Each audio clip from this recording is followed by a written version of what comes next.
Where I'm joined by Breland Moore and Jared Kohler to talk about the state of baseball in tonight's Roundtable.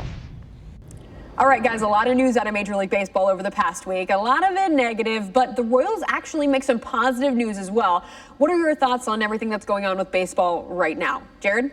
Yeah, well, anyone that understands what Dayton Moore is about is not surprised by his comments earlier in this show as far as what he stands for and how he truly cares about the organization and the people who make up the Royals, from the scouts to the players to now the minor leaguers. And it really, to me, kind of confirms what the team is about compared to the rest of baseball. So many teams are driven by stats and finances, revenue, and overall analytics, but the Royals continue to be driven by people, whether that's the scouts, the front office, the players at the big league level, but also the minor leaguers. It was like that in 2014 and 2015 when the Royals consistently defied the odds and had a playoff winning team, and that gives guys confidence in that clubhouse that they know they have the support of everybody in that front office, along with everybody in the stands, but having that backing to know that if you make a mistake, it's not the end of the world, that you're not going to get fired. And having that support is something that's pretty rare in competitive sports, and it's something that really powered the Royals through those couple of years and continue to do so.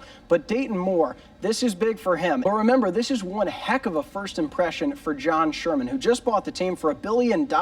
He just spent that much and now is spending more than owners in Los Angeles, Chicago, and New York. This shows that he really cares about the future of this organization and doesn't view the Royals as just an avenue to make money. Because if he did, then he wouldn't be making these decisions. Because while Dayton Moore wants to foster this culture, at the end of the day, it's not Moore signing the checks, it's John Sherman. So for somebody who hasn't been here that long as far as a leadership position goes, this is a step that the Royals players and fans can be confident that going forward, who knows the Royals' success on the field in the coming years. But off the diamond, Kansas City fans should be proud that the leadership in place is something that they can be proud of. Oh, there is absolutely no doubt about that. What Dayton Moore has done and just all that he has said over the course of all of this uncertainty with Major League Baseball right now supports that theory, and I know we all believe that as well. Breland, all of this is going on right now hits a little bit closer to home for you, right?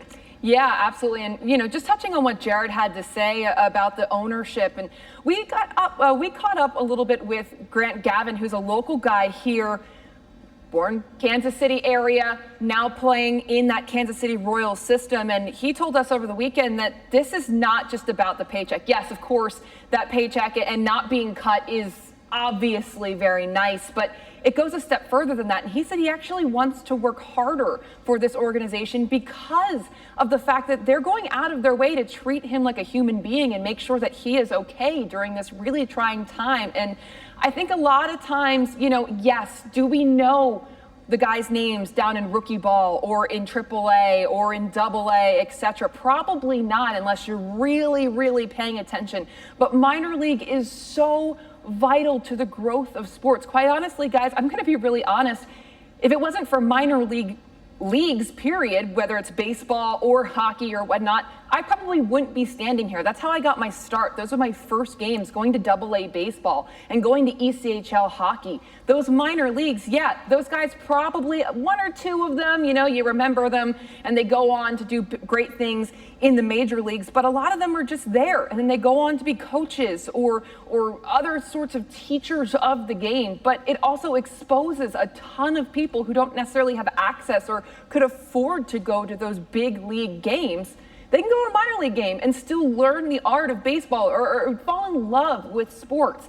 Minor league is so important. My first job as a 15-year-old was working at the ballpark of my AA stadium in Reading, Pennsylvania. I was the mascot, Blooper the Hound Dog, what up? But still, you know, it was a joy to be around the sport constantly. And like I said, I probably wouldn't be in this position that I am today without those minor leagues there. It is so vital for growing the game, and unfortunately that's overlooked. So big ups to the Royals for making sure they recognize that and taking the time and the monetary assets to make sure that those things stay in place. It's so nice and rare right now to see the positive things coming out of Major League Baseball, and I echo both of your sentiments in that I'm very proud to be able to cover a team like the Royals here in Kansas City who feel like they have it all together, even though this time is so uncertain for so many people. From the negative side of things, I think all of this shows a very ugly side to the ownership group of Major League Baseball that we weren't sure we were ready to see.